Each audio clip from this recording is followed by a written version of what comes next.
关注前程密码，了解全球财经。观众朋友，大家好，我是钱闹。6月29号的时候，美联储祭出了救市的最后一招，一级市场信贷工具正式向美国企业开放。由于这个新冠疫情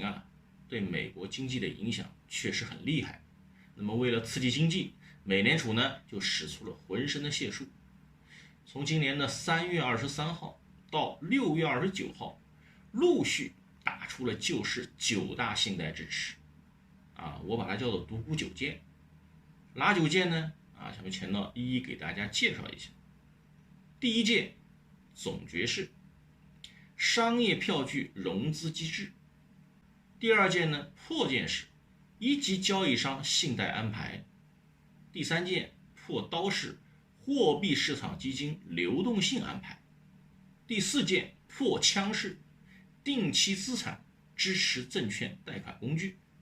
第五件，破边式薪资保障计划流动性工具。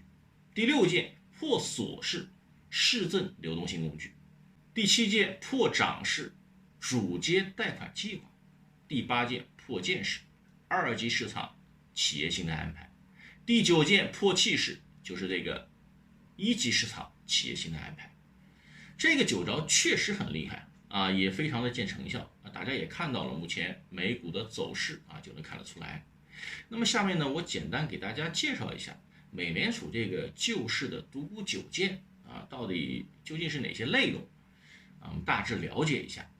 第一个就是商业票据融资机制就是直接向企业和居民部门输入流动性。简单来说呢，就是为银行以外的实体提供贷款，直接购买信用评级比较高的那些商业票据。第二个是一级交易商信贷安排嘛，这个是什么呢？就是为纽约联储的交易对手方实施贷款。第三个是货币市场基金流动性安排，这个更好理解，就是为货币市场基金注入流动性往里面直接充钱了。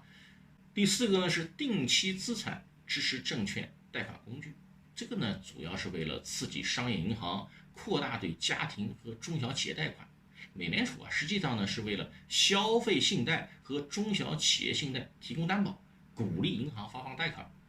第五个就是薪资保障计划流动性工具这个其实呢就是直接向中小企业发钱了让这个企业干嘛呢？拿这个钱去发工资，这个钱的话呢基本上是不用还的。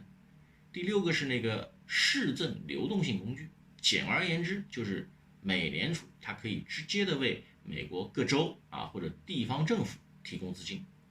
第七个呢是主接贷款计划这个就是也是面向中小企业的一个贷款计划，但是这个钱呢和薪资保障计划可能就不太一样它不是为了发工资了，它是为了让企业不要裁员。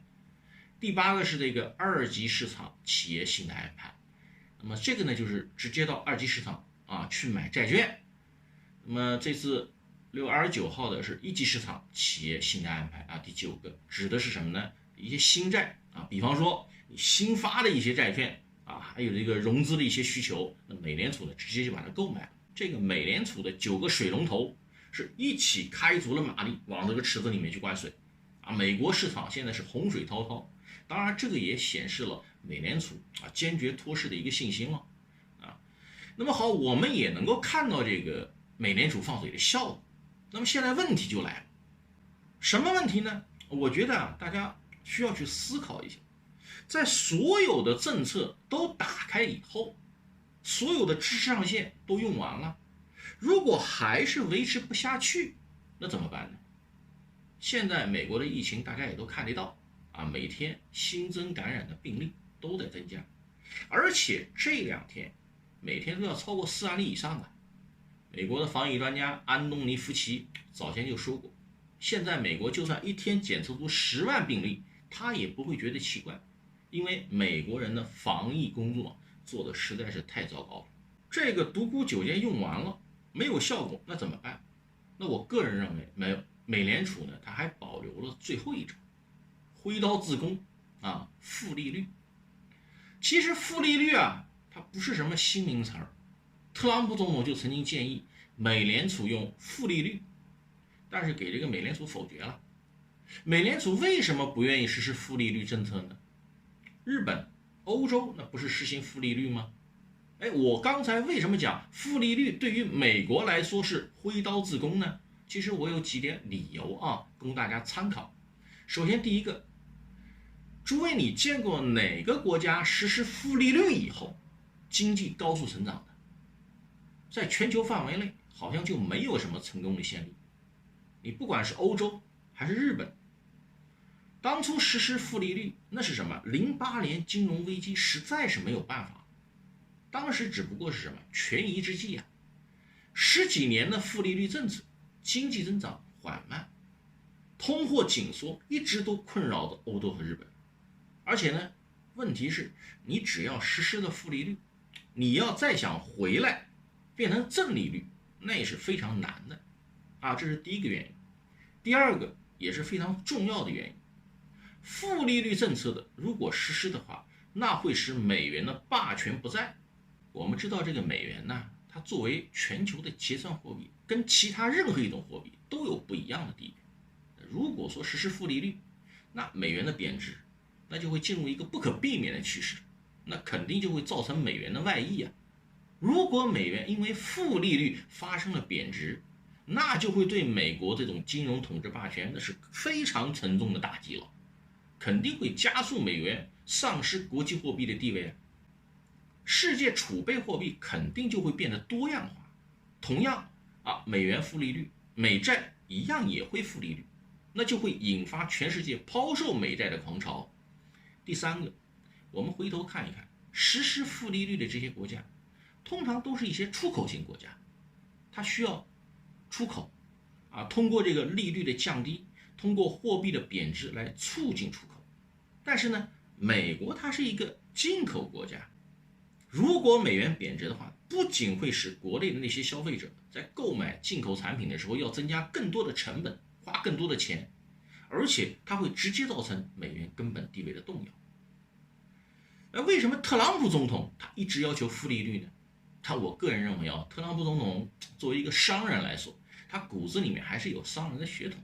他是希望比较极低的利率来促进信贷这样他现在是面临总统大选市场的表现决定了选民对他的支持度所以他不能够让经济出现寒冬，不能让股市跌下来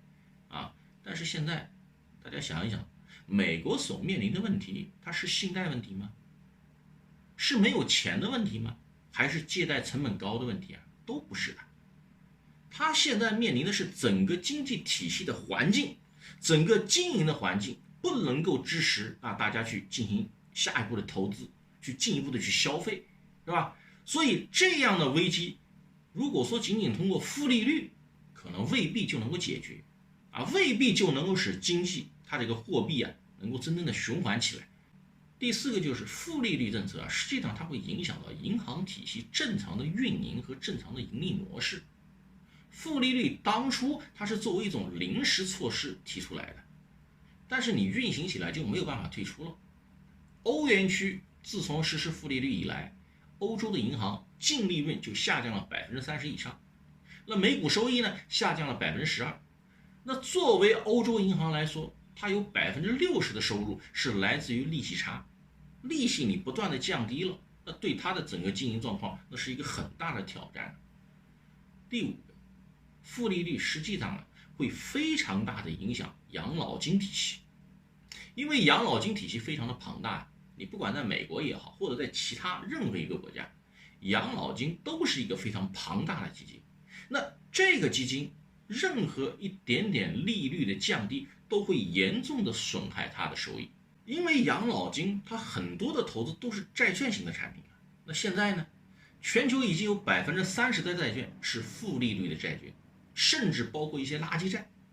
都进入到负利率的范围。所以对于庞大的养老金系统来说，如果没有合适的债券进行投资的话，那对这个体系将会是非常致命的打击。而养老金系统最好的河南，实际上的话也是因为什么？长期的这种低利率、负利率的环境，养老金系统也是出现了危机。研究表明，如果说每降低1%的利率，那么养老金体系的覆盖率就会收缩12%，很容易造成入不敷出。到那个时候没有办法了啊，或者只能是延迟退休，或者降低养老的福利。那这个实际上对整个社会也就会造成非常大的压力了。当然呢，这个负利率实际上也有负利率的优点我觉得负利率呢，可能就是第一个就是它可以降低借贷的成本让个人企业因为负利率的存在他希望去借款消费、借款投资，这样可以促进经济的恢复。第二个呢，就是负利率呢，它希望这个货币贬值就能够提振出口行业。第三个，因为这个本国货币的贬值，那就会造成进口成本增加，而造成输入性的通胀所以呢，深受这个通货紧缩压力的国家里面，就会倾向于通过这种方式来造成国内的通胀，然后呢，缓解它通货紧缩的这样一个压力。以上呢是对负利率的一个分析。说实在话负利率是一把双刃剑这是美联储最后的底线。如果美联储实施负利率那真的是到了没有办法的时候。负利率对于美国来说无疑是挥刀自宫。好的，感谢收看我的节目，朋友们再见。